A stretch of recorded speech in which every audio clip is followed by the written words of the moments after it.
this one is called the Trinity Knot. I'm pretty sure this move was created by Tito Jane. If you're not familiar with who that is, I highly recommend looking her up on Instagram at Tito Jane. Amazing, gorgeous shapes, spins. Also, if you're ever looking for some ideas for photo shoots, she has amazing photo shoot ideas. So, like I said, I'm pretty sure this was her move. Could be wrong, but I'm pretty sure it is. Too many to keep track of sometimes. Anyways, so this is a gorgeous shape that's going to go from a brass sit. So you can invert up into it or you can drop down into it. So there is no inverting required to get into this move. It can be done on spin. It can be done on static. Okay. So in preparation for this move, I highly recommend that you're comfortable with your brass sit getting into that position, because that brass sit knee is going to kind of be crucial to feeling secure in the final part of this move. Okay, so also with this one, there's going to be a lot of variations in what you can do with the arm. So if you're looking at the shape that you saw originally on this and there's some flexi overhead stuff, you don't have to have that. That is one place you can put your arm. You can put that arm wherever you want. Okay, so for this one, we're going to go from a Genie dropping down into that brass sit. That's how I'm going to get into it, but you can get into your brass sit however you feel most comfortable. Some people like shoulder mounting into their brass sit. Some people like dropping down. I really like this Genie drop down into a brass sit, which once again, you can get to your Genie from inverting up or from dropping down into it. Okay, I quite often like to demo stuff on spin just so you can see it from all the angles. But as I said already at the beginning, this move works on spin or static.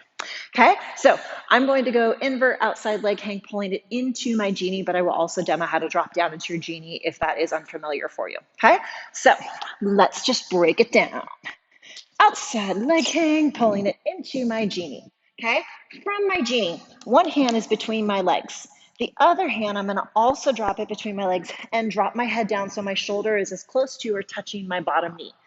Once I'm in this position, I'm going to straighten that top leg and let it slide down the pole, letting my butt drop. Okay, and doing that, it gets this knee all nice and hooked in right where I want it to be. You can pause and savor the moment in your brass sit if you want, or continue right through without pausing in that. So from this brass sit, this free leg is going to come up underneath the other leg, okay? So just picture you're sitting all nice and ladylike, crossing your legs. It's going to come under it. So think of touching the top of this knee as if you're trying to get it to touch the back of the other knee. Whether it actually touches or not is not the point, but that's the direction it's going towards. Okay, as that leg comes up underneath, you want to lean to your side. Let me shimmy to this side so you can see what's going on. The same hand as the knee that was in the brass sit is going to reach under. Okay, so I'm going to go under both legs and then grab the shin of the original leg. Okay, so if I'm in a brass sit with my right, that means my right hand is going to be grabbing the shin of my right leg, but that other leg is just kind of in the mix. Okay, so let's look at that just from the brass sit here. If I'm in my brass sit, brass, this is a left brass sit. My left hand is going to come under both legs, between the legs, and grab my shin of that top leg. And this is where, as I said at the beginning, how important it is to be comfortable in your brass sit. You can see the pull is right along the side of this thigh, okay? So you wanna make sure on this, the pull is not back here more on the hamstring. You wanna make sure it's more along the side, like IT band kind of area, because when you drop down to this, that's what's gonna really lock you into this, okay? So my butt is way to the side. You can see how my butt is over here and over here, not just over here, okay? So we've got where the hand is going through. As far as grabbing your foot, where you grab, yes, it's going to be different for everyone, depending on the length of your arms, length of your legs, size of your ankles, all that. But I would recommend try not to grab your toes for a couple of reasons. One, aesthetics, because it tends to like sickle the foot. B, your toes tend to just be more floppy. Okay, if you grab onto or grab as close to as you can the top of your foot and or your lower shin, it's also a narrower part, and you'll also usually be able to get a little bit better grip. Okay, so think of shooting for around grabbing this part of your leg, but you can vary depending on personal preference and just body. Once again, remember, every move looks a little bit different on every body. Okay, so we've got what's happening with that initial grab, where it's going. Now where do we go?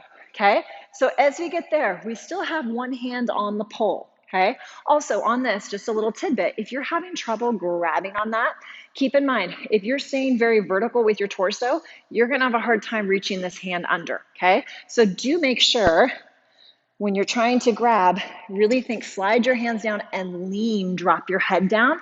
That's gonna make it easier to reach up. If I stay up here, it's a little bit harder to reach through and grab versus if I drop down, now suddenly I have a little bit more space, okay? So think of trying to drop your head so it's as low as you can comfortably and safely, okay? So we've got what's happening with this hand. Where do we go from there? Okay, so getting into your bra sit, I'm gonna drop it down into it this time just so you can kind of see that, okay? For those of you that maybe are not inverting up that wanna drop down into this. So I'm going to go hook one leg, drop to that genie, both hands between my legs, drop my head, straighten that top leg and let my butt slowly drop. The free leg is gonna come under the hook leg. Bottom hand comes under, see how my head is dropping, and I'm gonna grab. Now from here, the hand that is on the pole, slowly sliding it down. Eventually, as you get comfortable, that hand is going to come off wherever you want it to go, okay? I will warn you, in case you haven't gotten to this part already, there is a little bit of pressure on your IT band. Not gonna lie, it's slightly less than comfortable, like so many things in pole, okay? So you will definitely feel some pressure on this.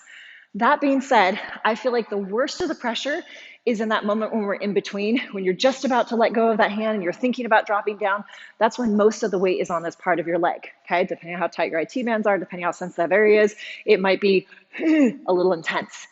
But at least for me personally, I find once I do drop down all the way and let myself hang down into it, the pressure point shifts more to being in the knee and less on this. Okay, so sometimes I find for people that makes it a little bit easier to get to the other side because in our minds we get to that part where it's super intense in our T band and we're like, oh my gosh, if it's gonna get worse, I can't handle this. I want you to know it gets better on the other side, at least for most. Okay, so worth a try to release and drop all the way down. If it's a pain factor, like just think of trying to work to the other side, it gets better. There's a light at the other end of the rainbow. Okay, so working towards that drop down. That hand that is on the pole, as always, don't rush to let go of that hand until you feel secure, okay? When you do let go of that hand, like I said, that hand can go wherever you want it to go. It's not crucial to holding you in this shape. Depending on shoulder flexibility, if you want to grab the pole, you can. That being said, and I'll demo this upside down in just a second, something to think about. Because this shape kind of like pulls us, we're not completely here in this shape, the way it hooks, we're kind of away a little bit. To come all the way down, like I have relatively flexy shoulders, like they're okay. I would say better than most, not as good as some, right? If I reach straight down, I have a hard time reaching the pole, okay? So if you are going for the overhead grab, I would recommend go across your forehead really low, and you can actually kind of turn your chest to the pole a little bit and then walk your fingers down, okay? So if you are trying for the overhead grab and you're here and you're like, I can't find the pole, check your temperature or be dramatic, however you wanna think of it, look at the pole, grab a hold, and I'm just going to cup.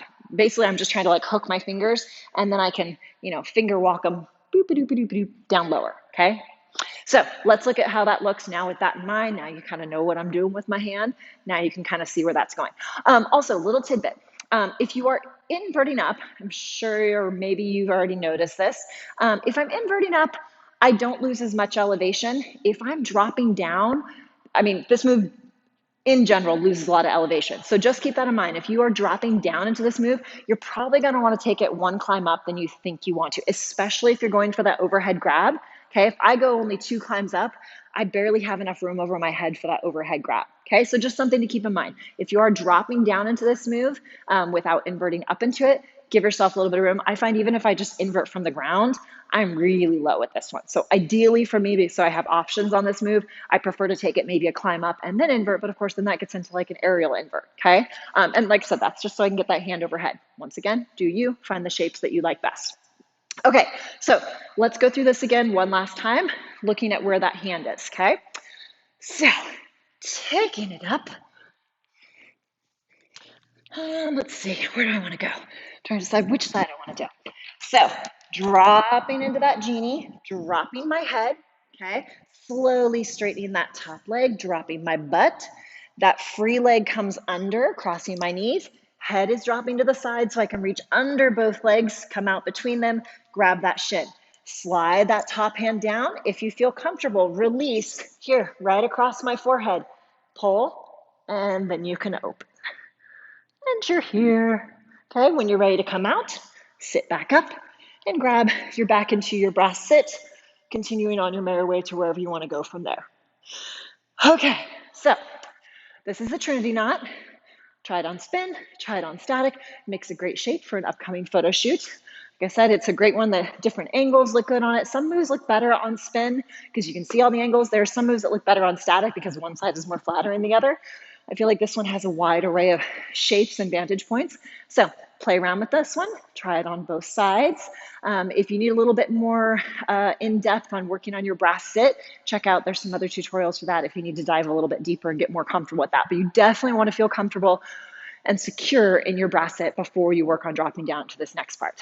All right, have some fun, play around with it, make it your own.